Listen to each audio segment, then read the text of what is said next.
Year 3 of Vladimir Putin's assault on Ukraine, and the amazing Ukrainian people continue to fend off the onslaught and try to live their lives in some form.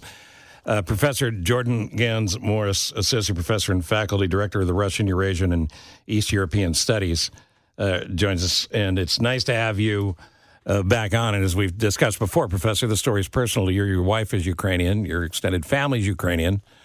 So how are you holding up? Thanks for having me, and thanks for continuing to talk about Ukraine. Sure.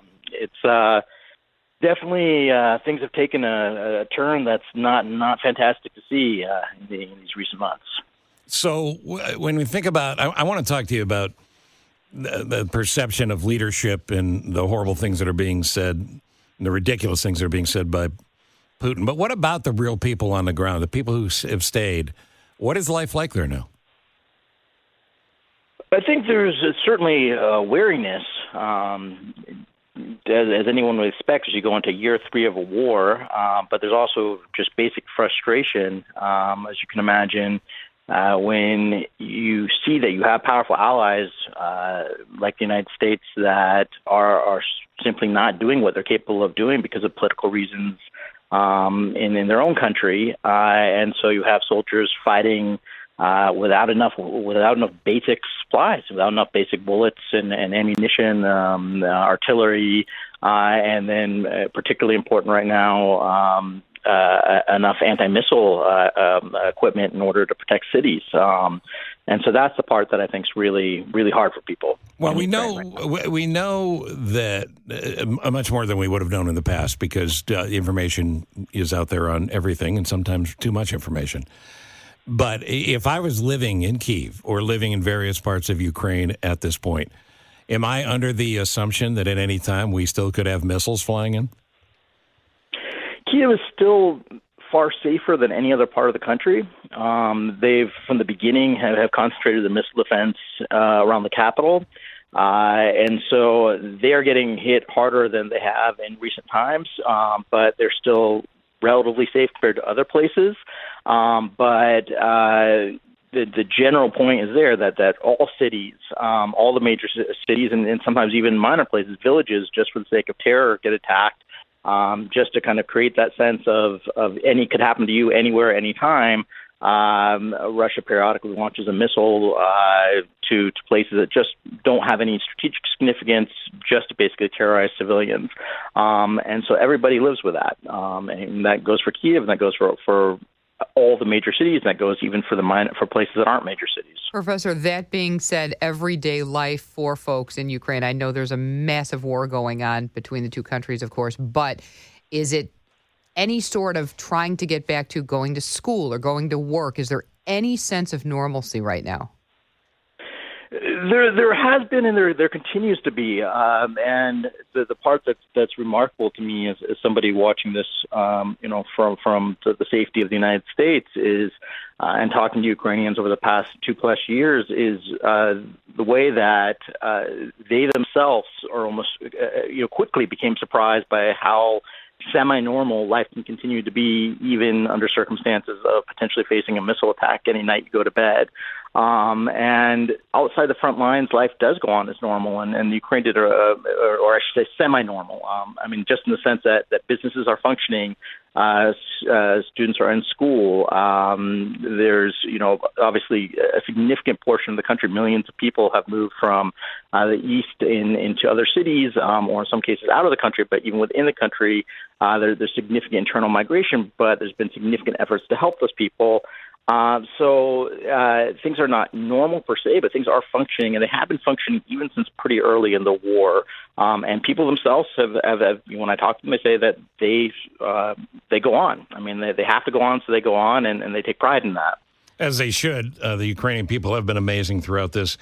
Our friend Halia has shed some light on this at an amazing level, the never give up and how dare you attitude. That's why this notion that Ukraine should just bend over and say, okay, you get this piece of land or that piece of land to end this seems still like a ludicrous notion.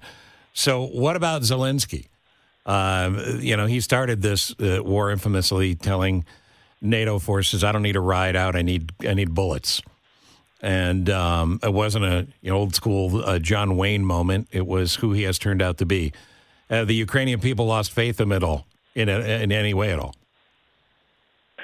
I don't think so. I mean, his overall popularity ratings are somewhat lower than they were at their peak, but their peak was in the the 90% approval ratings, right? And now they've dipped, but they're still astronomical by any standard.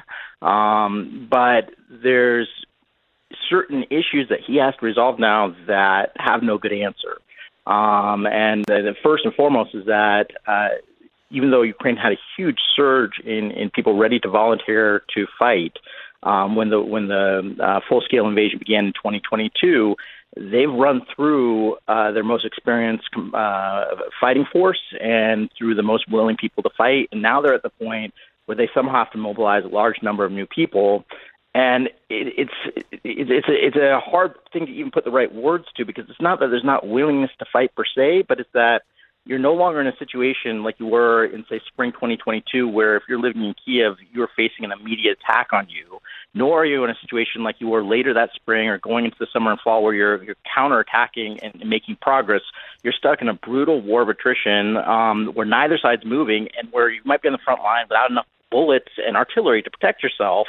And no matter how patriotic you are, that's not an ideal thing to make somebody want to go risk their life for.